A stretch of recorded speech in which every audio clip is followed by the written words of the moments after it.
À Felice Bauer, Prague le 10 juillet 1913. Si seulement j'étais à tes côtés, Felice, si on m'avait donné la capacité de tout tirer au clair avec toi, oui, si seulement on m'avait donné la capacité de tout voir en pleine clarté. Je suis coupable de tout. Aussi unis que maintenant, nous ne l'avons encore jamais été. Ce oui des deux côtés a un pouvoir effroyable. Mais ce qui me tient, c'est littéralement un ordre céleste, une peur qu'on ne peut apaiser. Tout ce qui avant me semblait être ce qu'il y a de plus important, ma santé, mon petit revenu, ma lamentable existence, tout cela, qui a bien sûr aussi une certaine légitimité, disparaît à côté de cette peur, n'est rien du tout en face d'elle et semble n'avoir été que mise en avant par elle.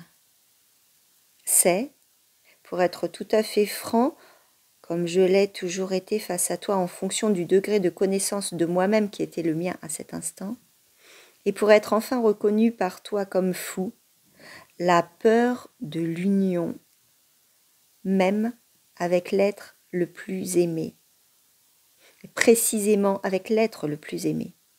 Comment t'expliquer cela qui est si clair pour moi que je voudrais le voiler parce que cela m'éblouit? Et puis naturellement, cette clarté disparaît de nouveau. Quand je lis ta chère lettre pleine de confiance, tout semble être parfaitement en ordre et le bonheur semble nous attendre tous les deux. Comprends-tu cela, Felice, même si c'est seulement de loin?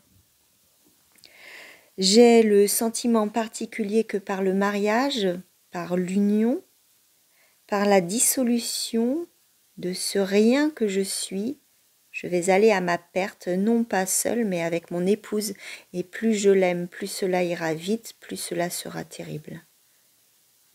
Dis-moi toi-même ce que nous devons faire, car nous sommes si proches l'un de l'autre que, me semble-t-il, aucun de nous ne peut plus rien faire seul sans la confirmation de l'autre. Considère aussi ce qui n'a pas été dit.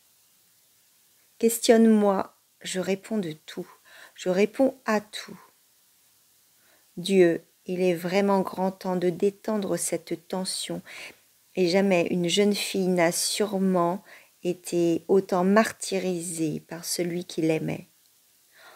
Comme je t'aime, tant que je ne puis faire autrement que te martyriser. Franz.